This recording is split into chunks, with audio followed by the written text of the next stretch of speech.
A very good morning all of you. Welcome to the online classes. Today in this video I will be discussing a new chapter that is simple equation. So before going to learn anything in this chapter, the foremost important thing that you should understand is what is equation. So equation is basically, you can see the definition here. Equation is basically a mathematical statement having equivalent expression. Having equivalent expression on either side. Either का मतलब यहां पे both से है, ठीक है, on either side and a equal side.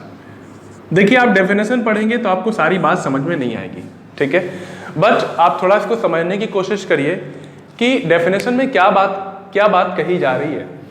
So is a mathematical statement. अब mathematical statement क्या होता है अभी समझते हैं. हैविंग इक्विवेलेंट एक्सप्रेशन, आपने ऑलरेडी एक्सप्रेशन पढ़ा है. जब आपने अलजेब्रिक एक्सप्रेशन पढ़ा है तो वो क्या था, वो एक्सप्रेशन ही था. अब साथ में ये चीज कोट की गई है कि on either side and a equal side. तो आप ऐसे कह सकते हो ईदर साइड ऑफ इक्वल, मतलब एक इक्वल लगा के बीच में उसके लेफ्ट में एलएचएस में कुछ मैटर रख दो और आरएचएस में कुछ मैटर रख दो, तो ये क्या बन जाता है, एक इक्वेशन बन जाता है. कैसे, आइए समझते हैं. जैसे मैंने कहा कि मेरे पास कुछ रुपए हैं, मेरे पास कुछ रुपए हैं, अगर तुम मुझे 5 रुपीज और दे दो, अगर तुम मुझे 5 रुपीज और दे दो तो मेरे पास कितने रुपीज हो जाएंगे, 7 रुपीज हो जाएंगे. तो जो भी मैंने स्टोरी बोली, जो भी मैंने स्टेटमेंट बोला, उस स्टेटमेंट को मैंने मैथमेटिकली कोड कर दिया. So this is called a mathematical statement. आइए देखते हैं. चलिए यहाँ पे हम एक्स फिल करते हैं. वी डोंट नो कि तुम नहीं जानते कि मैंने कितना रुपया, मेरे पास कितने रुपए हैं, तो मैंने यहाँ पे क्या कोड कर दिया, एक्स कोड कर दिया. So is a mathematical statement. Second thing is having equivalent expression. ठीक है, ये भी एक्सप्रेशन है, ये कांस्टेंट टर्म है. तो एक expression having equivalent expression on either side. Either का मतलब या तो इधर, दोनों तरफ. आप इसका यहाँ पे सेंस किससे है, इधर का मीनिंग ऐसे तो या तो होता है, लेकिन यहाँ पे बोथ साइड आप समझिए. तो ईदर साइड यानी इक्वल के एलएचएस में भी कुछ मटेरियल है, कोई एक्सप्रेशन है, और आरएचएस में भी कुछ एक्सप्रेशन है. और साथ में क्या दिया है कि एक, यहाँ मैंने ए लिखा है, यहाँ पे एन लिख दो, ठीक है. तो एन इक्वल साइन, एक इक्वल साइन का होना जरूरी है, बिकॉज आप बिना इक्वल साइन के आप इक्वेशन फॉर्म नहीं कर सकते. ठीक है, इसको चलिए और सिंपली समझते हैं. और सिंपली समझने के लिए आप सबसे अच्छा आपका एग्जांपल होता है बीम बैलेंस. देखिए प्यारे बच्चों, बीम बैलेंस क्या होता है, आप सबने तराजू देखा होगा, ठीक है, आप सबने तराजू देखा होगा.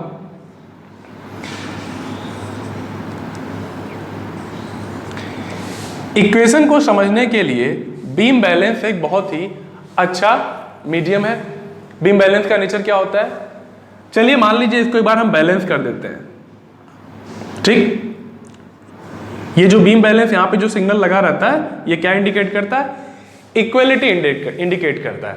तो इसका क्या नेचर होता है कि आप एलएचएस में कुछ मैटर पुट करो, आरएचएस में कुछ मैटर पुट करो. जैसे मान लो आपने 2 kg यहां ऐड कर दिया, 2 kg यहां ऐड कर दिया, still it is equal.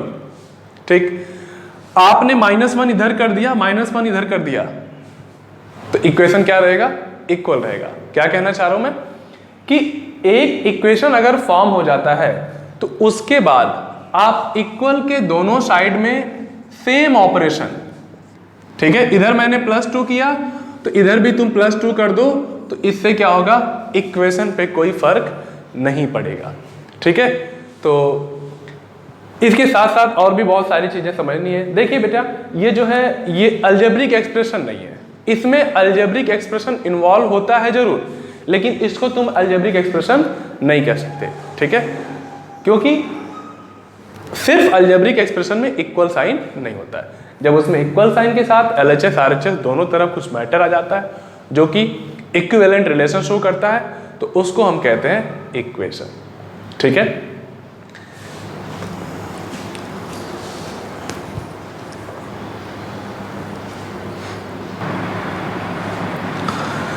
Next part में हमको ये समझना है कि यहाँ पे सिंपल क्यों ऐड किया गया है, ठीक है।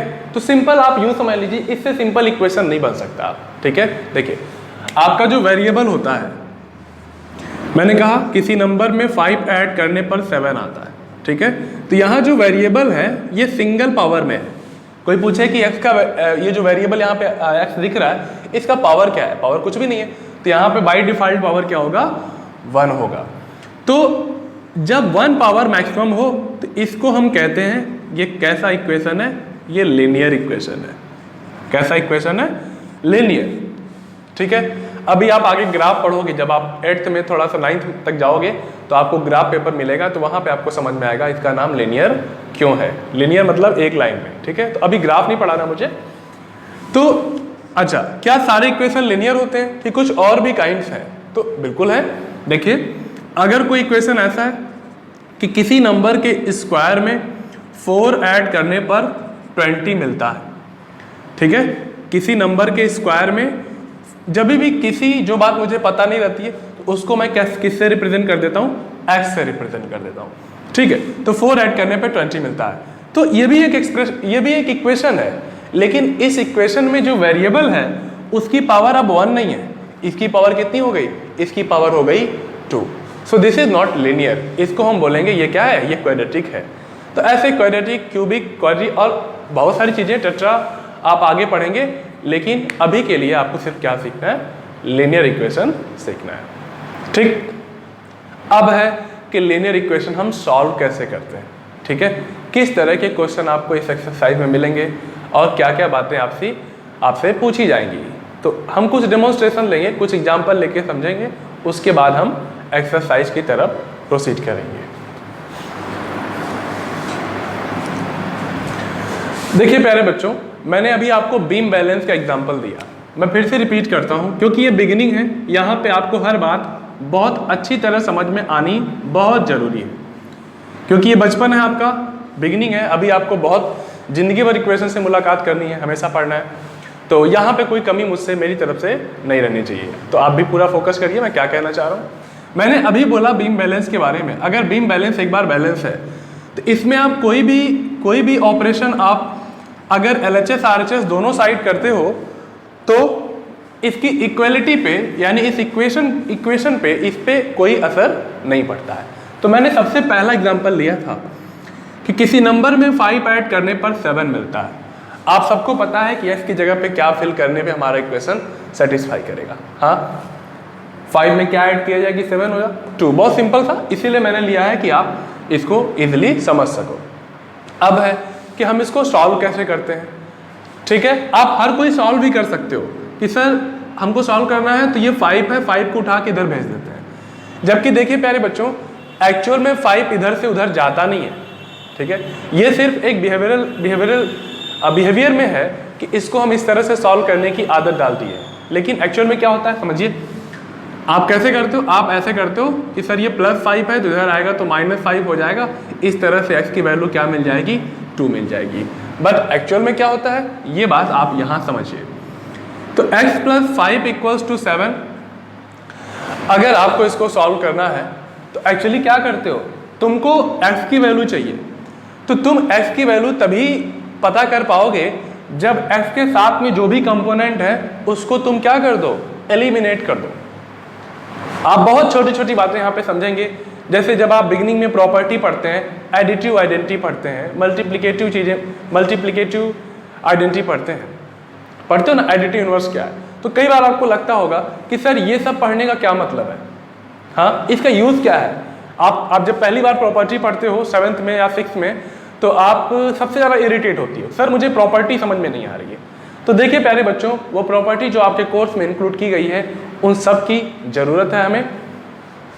यहाँ देखिएगा, तो ये जो 5 है, ये 5 का एलिमिनेट होना जरूरी है, तभी इस x की वैल्यू पता चलेगी।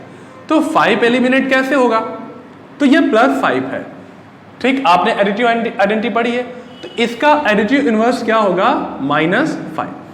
अगर मैं इस LHS में -5 कर दूं तो ये 5 क्या हो जाएगा, 5 एलिमिनेट हो जाएगा। हाँ, लेकिन आप ऐसे कैसे -5 कर दोगे। तो रूल है कि जो भी काम आप LHS में करोगे वही काम आप RHS में करोगे तभी आपका इक्वेशन मैनेज रहेगा। तो आइए, तो मैंने यहाँ -5 किया अपनी जरूरत के लिए, क्योंकि मुझे ये +5 को एलिमिनेट करना है। तो अगर LHS में आपने किया तो आपको RHS में भी -5 करना पड़ेगा। तो नेक्स्ट लाइन में आते हैं। देखिए इक्वेशन सॉल्व करते हैं तो हम यहाँ पे और लिखते हैं, ठीक है। क्या लिखते हैं? और। कई जगहों पे यहाँ पे एरो भी लगाया जाता है, लेकिन यहाँ इक्वल नहीं लगाना। इक्वल सिर्फ एक बार बीच में होता है, ठीक है, बार बार इक्वल नहीं लगाते। तो ये प्लस माइनस -5 कैंसिल होके क्या बचेगा? सिर्फ x, और 7 - 5 क्या होगा? 7 - 5 क्या होगा? सॉरी 2 हो जाएगा। तो अगर हम इसको एक्चुअल में सॉल्व करें तो हम क्या लिखेंगे? On adding 5 on both side, ठीक है, adding 5 on both side we get x = 2। आइए एक एग्जांपल और समझते हैं, बहुत छोटा सा एग्जांपल। कई बार आपने ऐसे सीखा होगा कि कोई नंबर है, उसको अगर हम 3 से डिवाइड करते हैं तो हमको जो रिजल्ट मिलता है वो 4 मिलता है। किसी नंबर को अगर हम 3 से डिवाइड करते हैं, चलिए हम इस डिवीजन को हम ऐसे लिख देते हैं, ठीक है, ये भी तो डिवीजन करने का तरीका है। तो अगर इसको हम डिवाइड करते हैं तो हमें क्या मिलता है? We get 4। तो इसको कैसे सॉल्व करते हो आप? सॉल्व करने में तो बहुत आगे हो। कॉमनली आप इसका आंसर जान सकते हो कि कौन से नंबर में 3 का डिवीजन करने से 4 आता है। तो इसका आंसर 12 है, क्योंकि एग्जांपल छोटा सा है, पता कर सकते हो। लेकिन सॉल्व कैसे करते हो? तो कई बार आप ऐसे भी करते हो, बहुत सारे बच्चे, कि सर ये x में 3 का डिवाइड है, तो इसको RHS में लाएंगे तो 3 का क्या हो जाएगा? 3 का मल्टीप्लाई हो जाएगा। तो आप कहते हो 4 3 जा 12। लेकिन ये तो शॉर्टकट है जो हम करते हैं बिना बोले, कि इधर का उधर चला जाता है, उधर का इधर चला जाता है, जबकि इधर उधर कुछ जाता नहीं है, ठीक है। वो एक ट्रेंड बन चुका है। तो अगर मैं इसको सही से सॉल्व करूं, मैं इसको थ्योरेटिकली कंप्लीटली सॉल्व करूं, तो मैं क्या लिखूंगा कि 3 का मल्टीप्लाई इधर करना पड़ेगा। क्यों? क्योंकि देखिए ये जो 3 है ना, एक्चुअल में ये 1/3 है। हाँ, इसका यहाँ पे न्यूमरेटर क्या है? 1 है, तो 1/3 है। तो 1 जो हमको x की वैल्यू चाहिए, तो x की वैल्यू तभी आएगी जब x के साथ का जो भी मटेरियल है आप उसको पूरी तरह से खत्म कर दो। लेकिन ऐसे इरेज तो कर नहीं दोगे। हाँ, कुछ आप अप्लाई करोगे, कुछ लगाओगे, मल्टीप्लाई डिवाइड कुछ करोगे, तब ना खत्म होगा।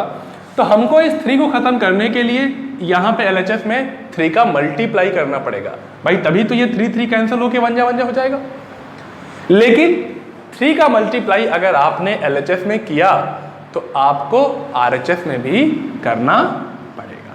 तो अगर इसको हम सही से सॉल्व करें तो हमको क्या लिखना पड़ेगा कि by multiplying 3 with the both side, या on multiplying 3 with the both side we get x = 4 3 जा 12, ठीक है। तो ये जानते रहिए, अभी आपको डायरेक्ट ही करना है, लेकिन मैं कह रहा कि आप जानते रहिए कि कोई आपसे पूछे तो आप बता सको। तो इक्वेशन सॉल्व करना काफ़ी ज़्यादा इजी काम है, ठीक है। चलिए कुछ लंबे काम लेते हैं। 2x है प्लस 5 है